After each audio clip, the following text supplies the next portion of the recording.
বেগম খালেদা জিয়ার স্বাস্থ্যের অবস্থার উপর ভিত্তি করে তাকে লন্ডনে নেয়ার জন্য এয়ার অ্যাম্বুলেন্স আনা হবে বলে জানিয়েছেন বিএনপি চেয়ারপারসনের উপদেষ্টা ডক্টর এনামুল হক চৌধুরী। এ বিষয়ে আরও তথ্য জানাতে এই মুহূর্তে রাজধানী এভার কেয়ার হাসপাতালের সামনে থেকে যোগ দিয়েছেন সহকর্মী আল আমিন হোসেন।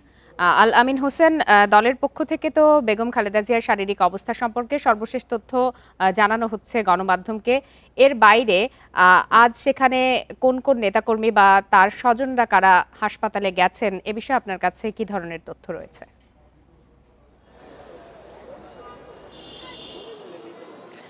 সকালে তার স্ত্রী অর্থাৎ তারেক রহমানের স্ত্রী এবং খালেদা জিয়ার পুত্রবধূ বেগম খালেদা জিয়ার পুত্রবধূ তার জোবায়েদুর রহমান, তিনি সকালে এক দফা এসেছেন, বিকেল অর্থাৎ সন্ধ্যার পরেও তিনি আর এক দফা এসেছেন, এমনটাই আমরা জানতে পেরেছি। পাশাপাশি শিমুল বিশ্বাস, বিএনপির যারা একজন নেতা, তিনিও আসলে হাসপাতালে এসে অবস্থান করছেন এবং তার চিকিৎসার যে খোঁজ খবর তিনি নিচ্ছেন। এর বাইরে আমরা যদি আজকের পরিস্থিতির কথা বলি, যে নেতাকর্মীদের গেল কয়েকদিন ধরে যে উপচে পড়া ভিড় ছিল সেটি কিছুটা কম।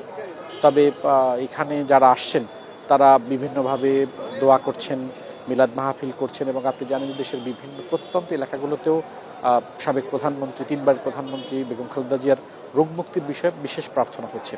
আর তার শারীরিক পরিস্থিতির কথা যদি বলি, গতকালকে তার ব্যক্তিগত চিকিৎসক এজেডএম জাহিদ হোসেন গণমাধ্যমের সঙ্গে কথা বলেছেন। তিনি সর্বশেষ পরিস্থিতি তিনি যেটি জানিয়েছেন, অর্থাৎ সেই পরিস্থিতি থেকে এখনো একই অবস্থায় আছে, অর্থাৎ তার পরিস্থিতির উন্নতি হয়নি। আমরা যতটুকু জেনেছি যে আজকে তার এক দফা সিটি স্ক্যান হয়েছে, তবে সেই সিটি স্ক্যানের আসলে ফল কি এসেছে সে বিষয়ে বিএনপির পক্ষ থেকে আনুষ্ঠানিকভাবে আমাদেরকে এখন পর্যন্ত জানায়নি, অর্থাৎ আজকে তারা গণমাধ্যমের সঙ্গে কেউ কোনো কথা বলেনি।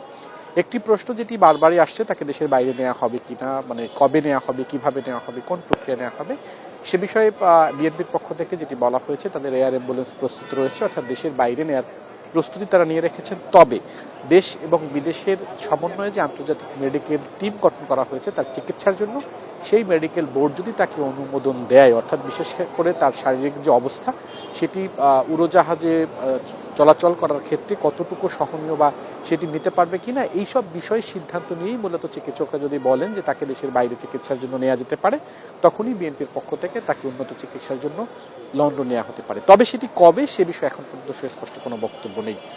এয়ার অ্যাম্বুলেন্স কবে আসছে বিষয় নিয়েও আসলে নানান প্রশ্ন রয়েছে। তবে সিভিল এভিয়েশনের পক্ষ থেকে যে জানা হয়েছে, তারা ফ্লাইট শিডিউলের ক্ষেত্রে 9 ডিসেম্বর বিকেল 5টায় যে এয়ার অ্যাম্বুলেন্সটিতে বহন করার কথা সেটি আসতে পারে এবং পরের দিন সকাল 10টায় প্রাথমিকভাবে সেটি বাংলাদেশ থেকে ছেড়ে যাবে, এইরকম একটি তথ্য আমরা জেনেছি। তবে বিএনপির পক্ষ থেকে এ বিষয়ে আনুষ্ঠানিকভাবে এখন পর্যন্ত কিছুই জানানো হয়নি।